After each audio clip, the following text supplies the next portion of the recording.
अस्सलाम वालेकुम दोस्तों ऐं प्यारा शागिर्दो। हिकु दफ़ो वरी मां तव्हां सभिनी दोस्तनि खे क्लास 9th जी इंग्लिश जे यूनिट नंबर 1 जंहिंजो नालो आहे ethics and character building in में वेलकम चवां थो।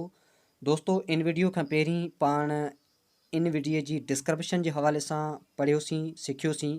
मूंखे उमेदु आहे त तव्हांखे यूनिट नंबर 1 जी डिस्क्रिप्शन जे हवाले सां जेके कुझु मां तव्हांखे पॉइंट्स ॿुधायूं उन्हनि जी सुठे नमूने ख़बर पइजी चुकी हूंदी। दोस्तों, अॼु जो जेको पंहिंजो टॉपिक आहे या जेका शइ पाण पढ़ण जे लाइ वञी रहिया आहियूं उहो आहे क्लास 9 जी इंग्लिश जो यूनिट नंबर 1 जंहिंजो नालो आहे ethics and character building. Ethics यानी इख़लाक़, करेक्टर बिल्डिंग यानी किरदारु ठाहिणु। त दोस्तों, इन जो जेको मेन जेको टाइटल आहे उहो आहे इख़लाक़ ऐं किरदारु ठाहिणु। ऐं ज़ाहिरिया जेको लेसन पाण अॻिते हली पढ़ण वारा आहियूं उन में ज़ाहिरिया इख़लाक़ ठाहिणु ऐं करेक्टर किरदारु ठाहिणु ऐं इख़लाक़ जे हवाले सां कंहिं महान शख़्सियत जो मिसाल ॾिनल हूंदो। दोस्तों, unit number 1.1 reading comprehension. Reading comprehension जो मतिलबु आहे पढ़ी सम्झणु। पढ़ी सम्झणु रीडिंग कंप्रीहेंशन जेको लैंग्वेज में हूंदो आहे। हाणे रीडिंग कंप्रीहेंशन यानी इन लेसन खे पढ़ी सम्झणु। पढ़ी उन खे सम्झणु यानी उन जा लफ़्ज़ मानाऊं आहिनि, उन जा सुवालनि जा जवाब आहिनि, उन जा सेनोनियम्स आहिनि, उन जी एक्सरसाइज़ आहे, यानी हर एंगल खां उन लेसन खे सम्झणु। दोस्तों, हेठि आहे प्री रीडिंग यानी शुरूआती ॻाल्हि ॿोल। मूंखे उमेदु आहे त तव्हां प्री रीडिंग जे हवाले सां तव्हांजे उस्ताद तव्हां सां क्लास में इन हवाले सां डिस्कशन लाज़मी कई हूंदी। बहरहाल मां बि तव्हांखे इन जे हवाले सां ॿुधाईंदो वञा त प्री रीडिंग यानी शुरूआती ॻाल्हि ॿोल। ॾिसो, प्री प्लानिंग यानी शुरूआती मनसूबाबंदी। पाण केॾांहुं वेंदा आहियूं घुमण जे लाइ त पहिरीं हिकिड़ी पंहिंजी प्री प्लानिंग हूंदी आहे। मिसाल तौरु प्री डिस्कशन यानी शुरूआती ॻाल्हि ॿोल। त हिते आहे प्री रीडिंग यानी लेसन पढ़ो पिया, उनखां अॻु में कुझु शुरूआती पढ़णु यानी लेसन सां रिलेटेड कुझु शुरूआती ॻाल्हि ॿोल करणु, ऐं हू लेसन सां रिलेटेड हूंदी आहे। मिसाल तौरु हिते आहे write on a piece of paper. चए थो हिकिड़े पेपर ते लिखो वन क्वालिटी, का बि हिकु क्वालिटी कंहिं हिकु पेपर ते लिखो that U think a good human being should have, जेका तव्हां सोचो था त कंहिं सुठे माण्हू में हुअणु घुरिजे। यानी हिकिड़ो पेपर खणो उन ते का सुठी क्वालिटी लिखो या आदत लिखो। दोस्तों, ॿियो नंबर आहे fold the paper and keep it with U. साॻिए पेपर खे फोल्ड कयो यानी वेढ़ियो ऐं पंहिंजे पाण सां गॾु रखो। टी नंबर में आहे त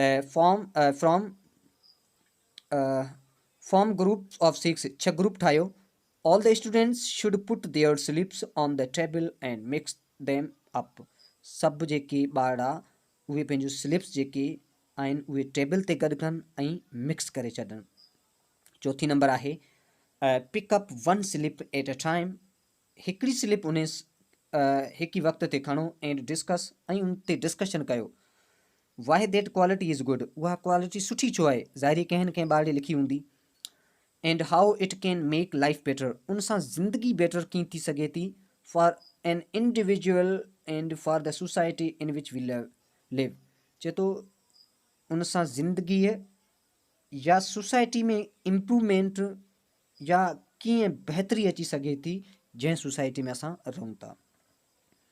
मूंखे उमेदु आहे त तव्हांखे इहे सभु पॉइंटूं जेके तव्हां सां ऑलरेडी तव्हांजी टीचर डिस्कशन कयूं हूंदियूं। दोस्तों, उन खां पोइ रीडिंग टेक्स्ट, जेको टेक्स्ट पाण पढ़ण जे लाइ वञी रहिया आहियूं। मूं तव्हां सां पहिरीं बि ॻाल्हि कई त पंहिंजो मेन जेको टाइटल आहे उहो आहे एथिक्स एंड करेक्टर बिल्डिंग, ऐं उन जे लाइ कंहिं महान ऐं आला शख़्सियत जो मिसाल ॾिनल हूंदो ज़ाहिरिया, ऐं उहा साॻी महान ऐं आला शख़्सियत रेड अखर में यानी the last sermon of the holy prophet यानी असांजे आख़िरी पैगुंबर हज़रत मोहम्मद मुस्तफ़ा जी ज़िंदगी जो हिकिड़ो एग्ज़ाम्पल ॾिनो आहे।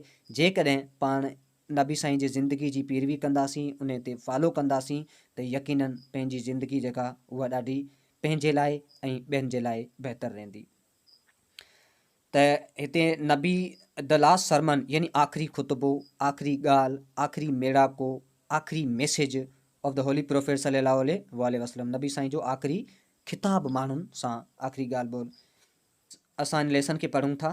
अवर होली प्रोफेट मोहम्मद सल्लल्लाहु अलैहि वसल्लम इज़ द लास्ट प्रोफेट्स चए थो नबी साईं सभिनी पैगुंबरनि मां, ॾिसो प्रोफेट्स आहे, सभिनी पैगुंबरनि मां आख़िरी पैगुंबर आहिनि।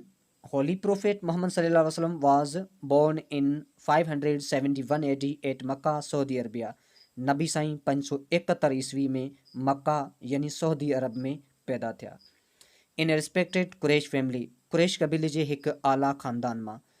The Quraysh used to worship idols, Quraysh वारा जेके बुतनि जी पूॼा कंदा हुआ, and did not believe in one God, ऐं हू हिकु सचे खुदा खे न मञंदा हुआ। प्रोफेट मोहम्मद सल्लल्लाहु अलैहि वसल्लम आस्क्ड द कुरैश, नबी साईं कुरैश वारनि खे चयो, not to worship their false God, पंहिंजे कूड़नि खुदाउनि जी इबादत करणु छॾे ॾियो। He told them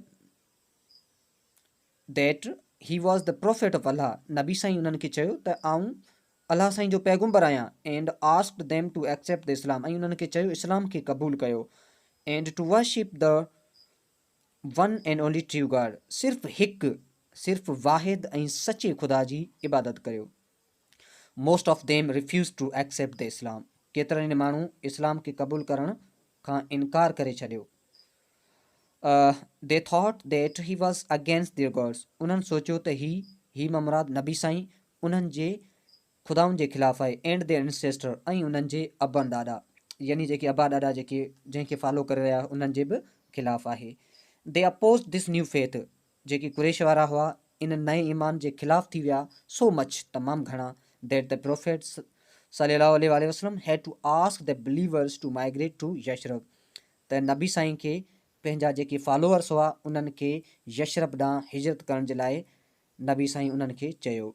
A city of 320 kilometre, यानी जेको यशरब हिकु शहर हो जेको 320 किलोमीटर ते मक्का खां हो, यानी 200 मील ते, नॉर्थ ऑफ मक्का जे उतरे पासे।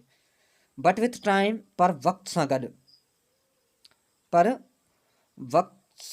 गॾु एज मेनी पीपल स्टार्टेड एक्सेप्टिंग हिज मैसेज, पर वक़्त सां गॾु केतिरनि ई माण्हुनि इस्लाम खे क़बूल करणु शुरू कयो। एंड कन्वर्टिंग टू इस्लाम, ऐं इस्लाम में जेके उहे कन्वर्ट थींदा विया यानी तब्दील थींदा विया, the Quraish become more aggressive, ज़ाहिर कुरैश वारनि ॾिठो त माण्हू काफ़ी इस्लाम पिया क़बूल कनि, त कुरैश वारा तमामु घणा एग्रेसिव नाराज़ थी विया। And started making attempt on हिज लाइफ, ऐं नबी साईं जी ज़िंदगी ते इन्हनि हमला करणु शुरू कया। हैंस तंहिं हूंदे बि वैन प्रोफेट मोहम्मद सल्लल्लाहु अलैहि वसल्लम गॉट पॉजिटिव सिग्नल्स फ्रॉम यशरब, नबी साईं जा उन्हनि यशरब वारनि ॾांहुं पॉजिटिव रवैया रहिया। He also decided to immigrate there, नबी साईं पुण हुतां खां बि हिजरत करण जो फ़ैसिलो कयो। आफ्टर 8 days जर्नी, 8 ॾींहंनि जे सफ़र खां पोइ ही रीच्ड द आउटस्ट्रीक ऑफ यशरब, नबी साईं यशरब जे ॿाहिरें पासे पहुता। ऑन 18 जून 622, यानी 28 जून 622 ते। But he did not enter the city directly, पर नबी साईं शहर जे अंदरि डायरेक्टली दाख़िल न थिया। He stopped at the place called Kaaba, नबी साईं काबा वारी जॻह ते बीह रहिया। ए प्लेस सम मेल्स, चए त हिकु जॻह हुई कुझु मीलनि ते, फ्रॉम द मेन सिटी, जेका मेन शहर खां। एंड बल्ट ए मास्क देयर, ऐं हुते हिकु मस्जिद ठहियल हुई या हुते मस्जिद ठाराई। ऑन 2 जुलाई 622, चए थो 2 जुलाई 622 ते प्रोफेट मोहम्मद सल्लल्लाहु अलैहि वसल्लम इंटर द सिटी, नबी साईं शहर जे अंदरि दाख़िल थिया। This event is known as Hijra, चए थो हीउ जेको ॾिहाड़ो आहे इन खे हिजरा चइबो आहे। यानी नबी साईं 2 जुलाई 622 ते जॾहिं शहर में दाख़िल थियनि था, उन ॾींहं खे इस्लामिक कैलेंडर में, इस्लामी जेका तारीख़ में हिजरा सॾियो वञे थो। And mark the beginning of Islamic calendar, ऐं इस्लामिक कैलेंडर जी जेका शुरूआति हुतां थिए थी। दोस्तो तव्हां ॾिठो त हर मज़हब जो हिकिड़ो पंहिंजो कैलेंडर हूंदो आहे, यानी हींअर जेका मिसाल तौरु पाण चऊं 23 अॼु जेका तारीख़ आहे उहा 25/9/2021, यानी ही इंटरनेशनल हिकिड़ी दुनियाई ग्लोबली हिकिड़ी डेट आहे, पर इस्लामी कैलेंडर जे हिसाब सां वरी डेट ॿी हूंदी। यानी इस्लामिक कैलेंडर जेको शुरूआति जंहिंजी थिए थी उहो नबी साईं जॾहिं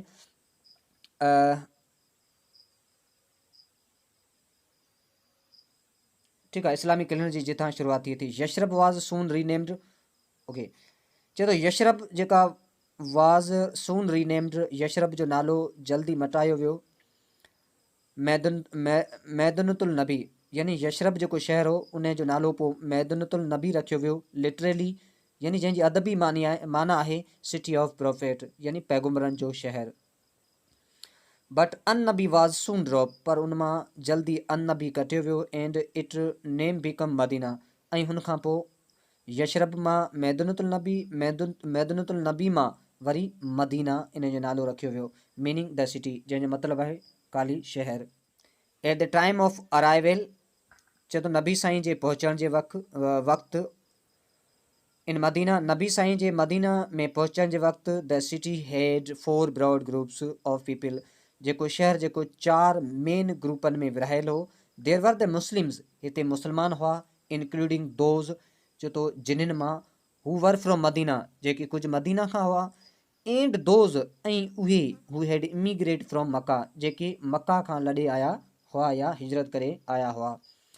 देन तंहिंखां पोइ देर वर द हाइपोक्राइट्स, हिते कुझु मुनाफ़िक माण्हू बि हुआ। दैट इज़ दोज़, इहे उहे हुआ हू embrace Islam in name only, जेके सिर्फ़ु इस्लाम यानी नाले जा जेके उहे मुस्लमान हुआ, नाले जो ख़ाली इस्लाम खे क़बूल कयो हो, बट एक्चुअली पर हक़ीक़त में वर अगेंस्ट, उहे इस्लाम जे ख़िलाफ़ हुआ।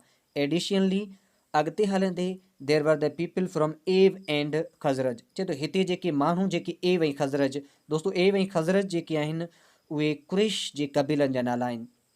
चए थो हिते जेके कुझु जेके माण्हू जेके एव ऐं खज़राज जेके क़बीला हुआ उन्हनि जा हुवर स्टिल पेगेंस, उहे अञा ताईं बुत परस्त हुआ, बट वर लाइकली टू एक्सेप्ट इस्लाम, पर उहे इस्लाम खे क़बूल करे वेठा हुआ। फाइनली आख़िरकार देर वॉज द ज्यू, हिते कुझु यहूदी हुअर ह्यूज इन नंबर, जेके तमामु वॾे नंबर में हुआ, and formed an important community there, ऐं उन्हनि हिते हिकिड़ी ख़ासि कम्यूनिटी जेका ठाही हुई। इन ऑर्डर टू इंश्योर, चए थो इहो यकीन ॾियारण जे लाइ, that all these people lived peacefully with each other, त सभु माण्हू हिक ॿिए सां अमन सां रही सघनि। प्रोफेट मोहम्मद सल्लल्लाहु अलैहि वसल्लम इनवाइटेड द लीडिंग पर्सनालिटी, नबी साईं दावत ॾिनी जेके अॻवान जेके शख़्सियतूं हुयूं जेके उन चइनि ग्रुपनि जूं या एव ऐं खज़राज जूं, यानी जेके बि उते जा माण्हू जेके हुआ उन्हनि जूं जेके बि अॻवान शख़्सियतूं हुयूं ऑफ ऑल कम्यूनिटीज़, सभिनी कम्यूनिटीज़ जूं, टू डिस्कस दिस मैटर, इन मसइले ते ॻाल्हाइण जे लाइ नबी साईं उन्हनि 4 यानी उते जा जेके बि माण्हू हुआ उन्हनि जूं जेके बि मेन माण्हू जेके लीडर्स हुआ उन्हनि खे इन मसइले ते ॻाल्हि ॿोल करण जे लाइ नबी साईं उन्हनि खे दावत ॾिनी। ही वांटेड, यानी नबी साईं चाहियो थे that different group to reach a formal agreement, यानी मुख़्तलिफ़ जेके ग्रुप जा जेके लीडर आहिनि उहे इन रिवायती एग्रीमेंट यानी जेका एग्रीमेंट ते अचनि फॉर हारमनी, यानी ठाहो कनि अमंग द कम्यूनिटी, जेका सभिनी कम्यूनिटीज विच में, and for the security of the city of Medina, ऐं मदीना शहर जे बचाव जे लाइ उहे अचनि ऐं हिकिड़ो एग्रीमेंट कनि त सभिनी जो पाण में ठाह थी सघे। ही सक्सीडिड, जेका नबी साईं कामयाबु थी विया in drawing up the constitution of Medina, मदीने शहर जो आइन ठाहिण में, also known as the charter of Medina, यानी आइन चऊं या चार्टर ऑफ मदीना, मदीने जो चार्टर बि पिणु उनखे चइबो आहे। Through which a kind of understanding was developed among all the community, चए थो जंहिं ज़रिए पहिरीं जेका नबी साईं जेका हिकिड़ो कॉन्स्टिट्यूशन ठाहियो, चार्टर ऑफ मदीना ठाहियो, जंहिं ज़रिए माण्हुनि जी जेका सोच में तब्दीली आई, सभिनी कम्यूनिटी जी जेका माण्हुनि जी सोच में तब्दीली आई, लिविंग इन मदीना, जेके मदीना में रहंदियूं हुयूं। It mentioned right and duties, जंहिंमें यानी उहे कॉन्स्टिट्यूशन या चार्टर मदीना में कहिड़ियूं शयूं मैंशन थियल हुयूं, राइट एंड ड्यूटीज़, हक़ ऐं फ़र्ज़ ऑफ द मुस्लिम्स, मुस्लमाननि जा, एंड द ज्यू ऑफ मदीना, ऐं मदीने जे यहूदियुनि जा। Gave freedom of the religion, यानी मज़हबी आज़ादी ॾिनी वई, एंड प्रोहिबिटेड एनी अलायंस, ऐं जेका मना कई वई संगत या अलायंस जे लफ़्ज़ जी माना आहे दोस्तो संगत या रिश्वत या राब्तो, ऐं मना कयो वियो जेका राब्तो रखणु विथ आउटसाइड एनिमीज़, जेके ॿाहिरें पासे जा जेके दुश्मन हुआ उन्हनि सां। इट आल्सो डिक्लेयर्ड, हिते पूर्ण इन में ॿुधायल हो that any disputes would be referred, को बि मसइलो जेको रेफर कयो वेंदो, मोकिलियो वेंदो टू प्रोफेट मोहम्मद सल्लल्लाहु अलैहि वसल्लम फॉर सेटलमेंट। यानी को बि जेकॾहिं कंहिं कम्यूनिटी विच में या कंहिं माण्हू जे विच में को मसइलो हूंदो त उन खे नबी साईं ॾांहुं मोकिलियो वेंदो। इन लेटर ईयर, उन खां बाद वारे साल, ही यूनिफाइड, नबी साईं हिकु कयो द डिफरेंट अरब ट्राइब्स, अरब जा जेके मुख़्तलिफ़ क़बीला हुआ उन्हनि खे हिकु कयो। यूनिफाइड लफ़्ज़ जी माना ॿधी करणु या हिकु करणु। अंडर द इस्लाम, इस्लाम जे दायरे में। And carried out the social and religious reforms, यानी जेके समाजी ऐं मज़हबी जेके राब्ता हुआ, यानी समाजी ऐं मज़हबी सुधारो आंदो वियो। And administrative developments that further consolidated the Islamic community in the Medina. चए थो ऐं इंतिज़ामिया में पिणु सुधारो आंदो वियो। दैट फर्दर कंसोलिडेट, उन्हनि खे वधीक मज़बूत कयो वियो, इस्लामिक कम्युनिटी इन मदीना, जेका इस्लामी जेका कम्युनिटी, इस्लामी मुआशिरो जेको हो उन खे वधीक मज़बूत कयो वियो मदीना में। In the in the year of 10th हिजरी, यानी 10 हिजरी ते प्रोफेट सल्लल्लाहु अलैहि वसल्लम अंडरटुक हिज फारवेल पिलग्रम्स, यानी नबी साईं पंहिंजो आख़िरी जेका मक्का में आख़िरी हज अदा कयो। दिस फारवेल पिलग्रम्स, यानी ही जेका आख़िरी हज is one of the most significant, जेको तमामु हिकिड़ो अज़ीम हिस्ट्रिकल तारीख़ी इवेंट जेको ॾियारो आहे फॉर द मुस्लिम्स, जेका मुस्लमाननि जे लाइ। यानी नबी साईं जो जेको आख़िरी हज आहे इहो हिकिड़ो तारीख़ी ऐं अज़ीम ॾियारो आहे सभिनी मुस्लमाननि जे लाइ। For it was the first, इहो इन लाइ छाकाणि त फस्ट द लास्ट, छाकाणि त आख़िरी ऐं पहिरियों पिलग्रिम्स, यानी जेका हज हो मेड बाय प्रोफेट मोहम्मद सल्लल्लाहु अलैहि वसल्लम, यानी ही इन जे लाइ जेका अज़ीम ॾींहुं आहे छाकाणि त नबी साईं ऐं पहिरियों हज हो। As well as the occasion, चए थो तोड़े जेको ही हिकु ॾियारो आहे when he taught the Muslim, चए थो इन सां गॾु ही हिकिड़ो ॾियारो आहे when he taught the Muslims, जॾहिं हिन मुस्लमाननि खे सेखारियो हाउ टू परफॉर्म द हज, त हज जेका कीअं परफॉर्म कजे या हज कीअं कजे।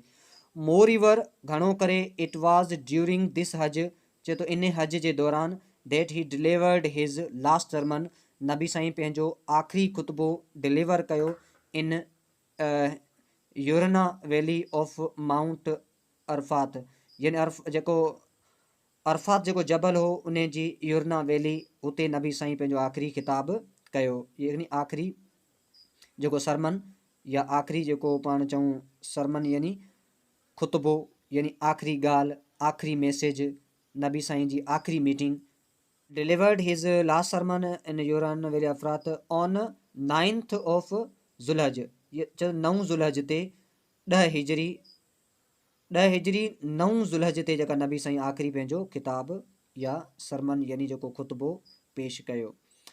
जेका अंग्रेज़ी जेका डेट थींदी 6 मार्च 632, यानी 6 मार्च 632 ते। देर वर काउंटलेस मुस्लिम, हिते अणगढ़िया मुस्लमान हुआ प्रेजेंट, जेके मौजूदु हुआ विथ प्रोफेट सल्लल्लाहु अलैहि वसल्लम, नबी साईं सां हिते गॾु हिते अणगढ़िया मुस्लमान गॾु हुआ। ड्यूरिंग हिज लास्ट पिलग्रिम्स, यानी नबी साईं जे इन आख़िरी हज जे दौरान, वैन ही डिलीवर्ड हिज लास्ट सरमन, जॾहिं नबी साईं पंहिंजो आख़िरी ख़िताब कयो। डिलीवरिंग हिज लास्ट सरमन, नबी साईं जे आख़िरी मैसेज जे दौरान, डिलीवरिंग हिज लास्ट सरमन, नबी साईं जेका डिलीवर करे रहियो पंहिंजो आख़िरी ख़िताब। प्रोफेट मोहम्मद सल्लल्लाहु अलैहि वसल्लम फर्स्ट ऑफ ऑल प्राइज़्ड, सभ खां पहिरीं जेका नबी साईं प्राइज़ यानी वाखाण करणु, एंड थैंक्ड अल्लाह, नबी साईं पहिरीं अल्लाह साईं जो शुक्र अदा ऐं अल्लाह साईं जी वाखाण कई। एंड देन सेड, ऐं चयो। हाणे दोस्तो ही ॻाल्हियूं थोरियूं ध्यान सां ॿुधिजो त नबी साईं आख़िरी किताब में जेका एॾे सॼे मुस्लमाननि जे मेड़ाके में उन्हनि मुस्लमाननि खे छा छा चयो। उते नबी साईं चयो, ॾिसो इन्वर्टेड कामा ॾिनल आहे, इन्वर्टेड कामा में मुराद आहे त कंहिं ॾाहे ऐं अदीब शख़्स जा चयल लफ़्ज़, हुते उहे इन्वर्टेड कामा में बंदि कया वञनि था। हिते चयो, ओ पीपल, ऐं इंसानो, lend me an attentive ear, मूं ॾांहुं ध्यान सां कन ॾियो। फॉर आई नो, चयो जेतोणीकि आउं ॼाणा थो, not whether after this year I shall ever be amongst you again, चए थो जेतोणीकि आउं ॼाणियां थो त हिन साल खां पोइ आई shall ever be amongst you again, मां तव्हां सां गॾु वरी वापसी, माना मां तव्हां सां गॾु जेका वरी न हुजां। देयर फॉर लिसन टू, तंहिंजे लाइ ॿुधो। वट आई एम सेइंग, ऐं छा चई रहियो आहियां, टू यू तव्हांखे, वेरी केयरफुली चए थो तंहिं लाइ तव्हां मूंखे ध्यान सां ॿुधो त मां छा चई रहियो आहियां। And take these words to those, ऐं ही लफ़्ज़ पुण खणी वञिजो उन्हनि ॾांहुं who could not be present here today, जेके अॼु इन आख़िरी सरमन में मौजूदु न आहिनि। देन दोस्तो उन खां पोइ अमंग्स अदर थिंग्स जे तो ॿियूं शयूं बि जेका उन्हनि जे विच में जेके नबी साईं पेश कयूं, he gave the following message, ॿिया जेके मैसेज जेके नबी साईं उन्हनि खे कहिड़ा ॾिना उहो वरी हेठि आहिनि। वरी आहे ओ पीपल, ऐं इंसानो, regard the life and property of Muslims as the sacred trust, चए थो मुस्लमान जी मिल्कियत तोड़े ज़िंदगी जेका हिकिड़ी पाक आहे, ठीकु आहे। Trust and return the goods entrusted to you to their rightful owner, चए थो शयूं हर मुस्लमान जी ज़िंदगी तोड़े जेका उन जी प्रॉपर्टी यानी मिल्कियत उहो ईअं जी ईअं मोटायो जीअं, चए थो जेका इंट्रस्ट, चए थो उन जी वापसी जेका ॾियो तव्हां to you to their rightful, यानी उन जो हक़दार ऑनर जेको उन जो सही हक़दार जेको आहे उन जी शइ उन खे ईमानदारी सां वापसी कयो। Hurt no one so that no one may hurt you, कंहिंखे बि तकलीफ़ न ॾियो त जीअं तव्हांखे बि को तकलीफ़ न ॾिए।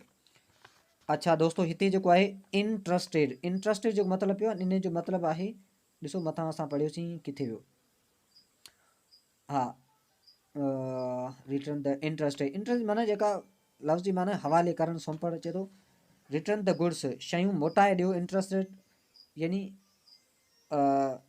हवाले करणु या सौंपियो, to you their right owners, उन जो जेको सही हक़दार आहे उन खे।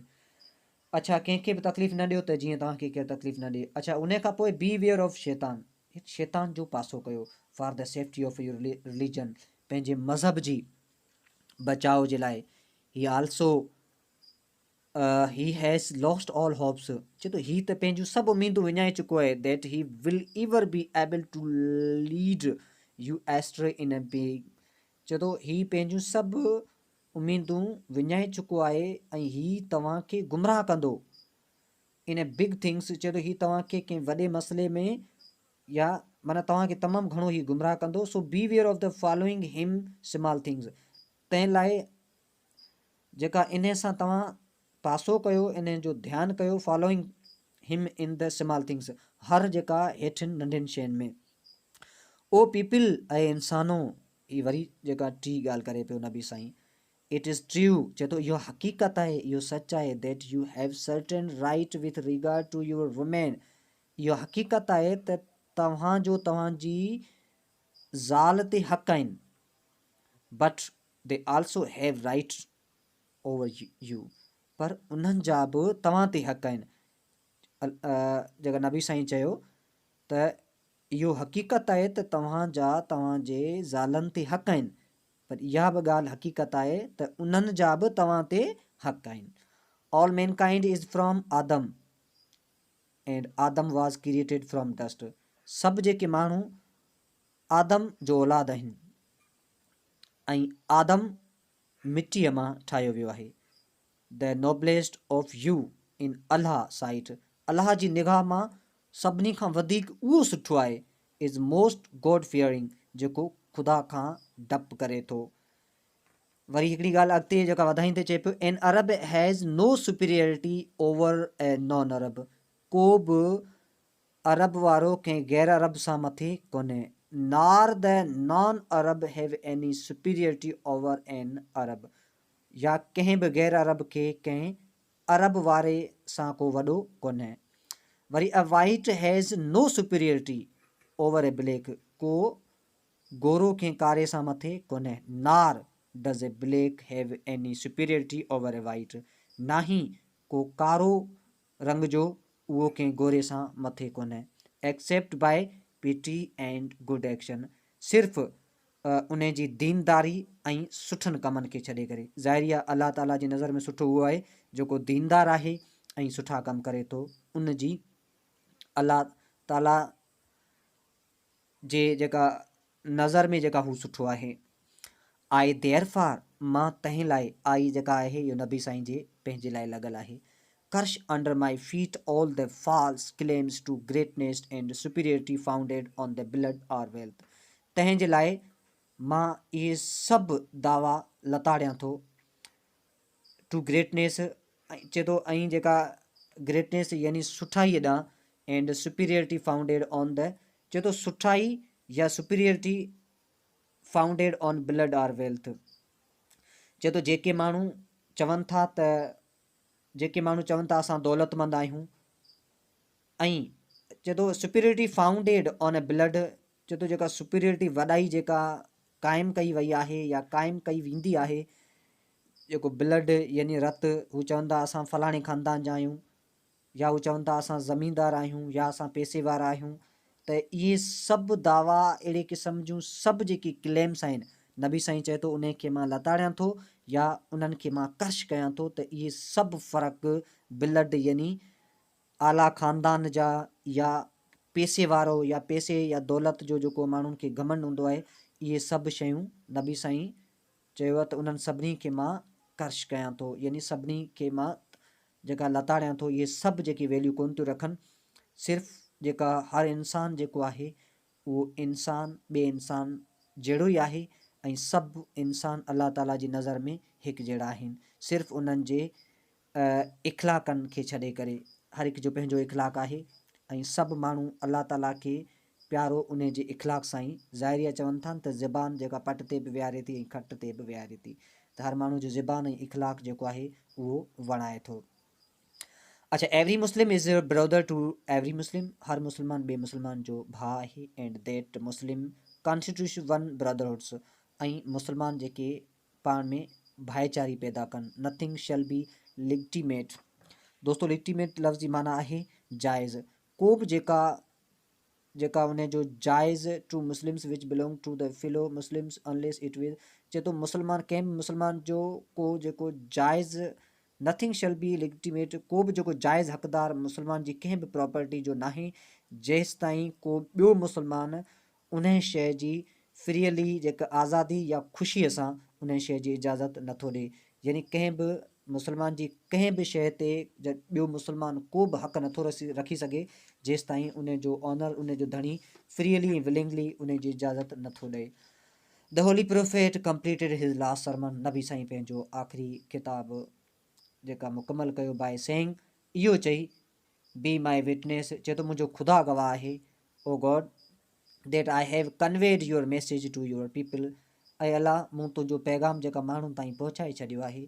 The message conveyed in this sermon, चए थो मैसेज जेको कन्वेड कयो वियो उहो इन ई आख़िरी जेका मीटिंग में, आख़िरी खिताब में जेका कयो वियो, और फॉर ऑल द टाइम, चए थो सॼी वक़्त जे लाइ, सॼी ज़िंदगी जे लाइ। इफ़ द मुस्लिम्स, जेकॾहिं मुस्लमान फॉलो दीज़ मैसेज, इहे मैसेजनि ते जेकॾहिं अमल कंदा, the results will be the fair and equitable society, चए थो जेका रिज़ल्ट जेका आहे उहा बहितरीनु निकिरंदी, ऐं जेका पाण चऊं त इक्वलिटी यानी साबित या हिकु जहिड़ो जेको इन सां, यानी हिकिड़ो मुनासिब ऐं हिकु जहिड़ो माइशरो जी रिज़ल्ट ईंदी, यानी माइशरो हिकिड़ो क़ाइमु थींदो। इन which there will be honesty, जंहिंमें ईमानदारी एंड जस्टिस, इंसाफ़ and meritocracy will be the guidance principle, ऐं चए थो इहा जेको कामयाबी ॾियां जेको सफ़र आहे, विल बी द गाइडिंग, चए थो जेको तव्हांजी गाइडिंग जेका करे रहियो हूंदो या गाइडिंग पियो कंदो, प्रिंसिपल जेके बि असूल आहिनि। दोस्तों, मूंखे उमेदु आहे त तव्हांखे लेसन सम्झ में अची चुको हूंदो, ऐं हाणे जेका बि एक्सरसाइज तव्हांखे सम्झ में नथी अचे, उहो तव्हां मूंखे कमेंट्स में लाज़मी ॿुधाइजो, त पाण उन साॻे वीडियो सां कंहिं ॿिए वीडियो में मुलाक़ात कंदासीं, पंहिंजो मिलणु थींदो।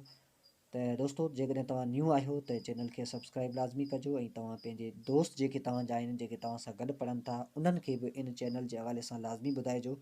त मिलूं था कंहिं ॿी वीडियो में, तंहिंखे ॾींदो इजाज़त, जेॾांहुं पेर तेॾांहुं ख़ैरु, सिन सलामत, साथ सलामत, अल्लाह ने